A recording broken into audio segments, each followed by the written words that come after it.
మనం ఏ జాతరకు వెళ్ళినా లేదంటే పెద్ద పెద్ద పుణ్యక్షేత్రాలకు వెళ్ళినా అక్కడ మార్కెట్లో రకరకాల వస్తువులు కనిపిస్తాయి. అందులో విభూది నుంచి శంఖాలు, మూలికలు చాలా ఉంటాయి. అందులో ఏవి ఒరిజినల్, ఏవి నకిలీ అనేది గుర్తించడం చాలా కష్టం. ముఖ్యంగా శంఖువుల విషయంలో చూడడానికి అన్ని రియలిస్టిక్ గా కనిపిస్తాయి, కానీ చాలా వరకు ప్లాస్టర్ ఆఫ్ ప్యారిస్ తో తయారు చేసినవే ఉంటాయి. హైదరాబాద్ నుంచి శ్రీశైలం వెళ్లే దారిలో శంఖువులు అమ్ముతున్న కొందరు అరెస్ట్ అయ్యారు. శంఖువులు అమ్మితే అరెస్ట్ చేస్తారా? ఈ స్టోరీ చూడండి. ఇలాంటివి జాతరలలో, పుణ్యక్షేత్రాల్లోని మార్కెట్స్ లో మనం చూసే ఉంటాం.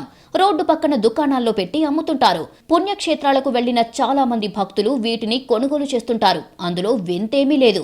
వీటిని అమ్ముతున్నందుకు శ్రీశైలంలో ఇద్దరిని అరెస్టు చేశారు డైరెక్టరేట్ ఆఫ్ రెవెన్యూ ఇంటెలిజెన్స్ అధికారులు. శ్రీశైలం వెళ్లేదారిలోని సుండిపెంటలో DRI అధికారులు, అటవీశాఖ అధికారులు సంయుక్తంగా దాడులు చేశారు. రోడ్డు పక్కన దుకాణాల్లో తనిఖీలు చేయగా అవి లభించాయి. సాధారణంగా పుణ్యక్షేత్రాల దగ్గర శంఖాలు, మూలికలు, యంత్రాలు అమ్మడం సాధారణమే అయినా అవన్నీ నకిలీవి. అందుకే అధికారులు పట్టించుకోరు. ఈ కేసులో మాత్రం ఒరిజినల్ వస్తువులు అమ్ముతున్నారు అని సమాచారం రావడంతో DRI, ఫారెస్ట్ డిపార్ట్మెంట్ అధికారులు జాయింట్ గా రైడ్ చేశారు. రామాంజనేయులు, వెంకటరమణ అనే ఇద్దరు నిందితులను పట్టుకున్నారు. సముద్ర గర్భంలోని భూ ఉపరితలంపై పొదల తరహాలో అల్లుకొని వివిధ రంగుల్లో కనిపించే కోరల్స్, శంకువుల అక్రమ వ్యాపారాన్ని డైరెక్టరేట్ ఆఫ్ రెవెన్యూ ఇంటెలిజెన్స్ అధికారులు గుర్తించారు. DRI హైదరాబాద్ జోనల్ అధికారులు డిసెంబర్ 30, 31 తేదీల్లో అటవీశాఖ సిబ్బందితో కలిసి శ్రీశైలంలో దాడులు చేయగా ఒక ఆటో, బైక్ పై తరలిస్తున్న కోరల్స్ దొరికాయి. నిందితులు సున్నిపెంటకు చెందిన వెంకటరమణ, రామాంజనేయులపై కేసు నమోదు చేశారు. వారి నుంచి 9.812 కిలోల బ్లాక్ కోరల్స్ స్వాధీనం చేసుకున్నారు. వీటిని స్థానికంగా ఇంద్రజాల్ అని పిలుస్తున్నారు. అలాగే 286 గ్రాముల మహేంద్రజాల్ గా పిలిచే సాఫ్ట్ కోరల్స్ కూడా దొరికాయి. వీటితో పాటు హార్స్ కాన్షియస్ గా పిలిచే 6 అరుదైన శంకువులను స్వాధీనం చేసుకున్నారు.